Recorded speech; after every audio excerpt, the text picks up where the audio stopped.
Hi, today I'm going to talk to you about how to manage an angry person or an angry client or customer.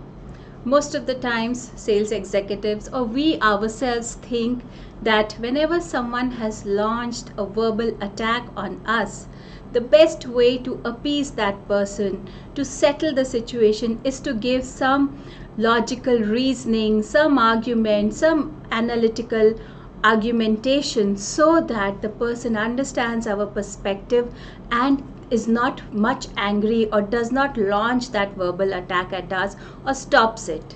But ladies and gentlemen, this is far from the truth.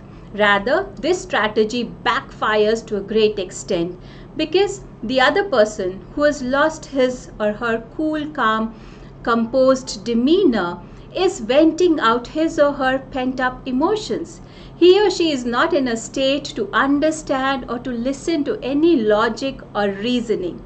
On the other hand, our offering any kind of logic and reasoning only flares up the situation much more. It exacerbates into a heated argument and can lead to disastrous consequences. So, what should one do in such a situation? One should not speak at all, rather, just listen calmly.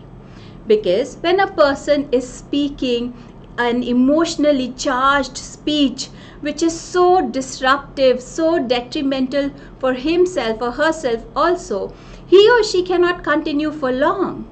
That attack will exhaust the person who's launching it, the person who's speaking it, and he or she will stop speaking after 3, 4, 5, or 6 minutes. However, when he or she is speaking and we interject or interrupt him or her with some reasoning, some argument, we press the reset button for him or her. Then he or she gathers second wind and begins again. And then begins an endless cycle of shouting at each other. So be very careful now to interrupt or interject. Interruptions can happen not only through words but also through gestures. For example, looking away, shaking our head. These kind of things should not happen. And when the person exhausts himself or herself, you will have the opportunity to speak. There are other positive outcomes also of this strategy, of this course of action. First is, when a person is venting out their emotionally charged state of mind through words, they also share certain hidden aspects of the deal, of the negotiation, of the situation, which they would otherwise not share with us. These are called black swans, and a sales executive or anyone else in a negotiation discussion or talk gets to know these and can leverage them to his or her own advantage.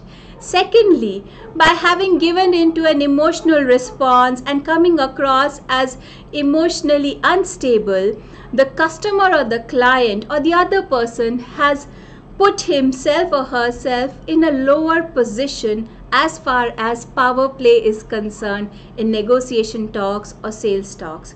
The sales executive, the listener, the other person, however, is in a much more empowered position.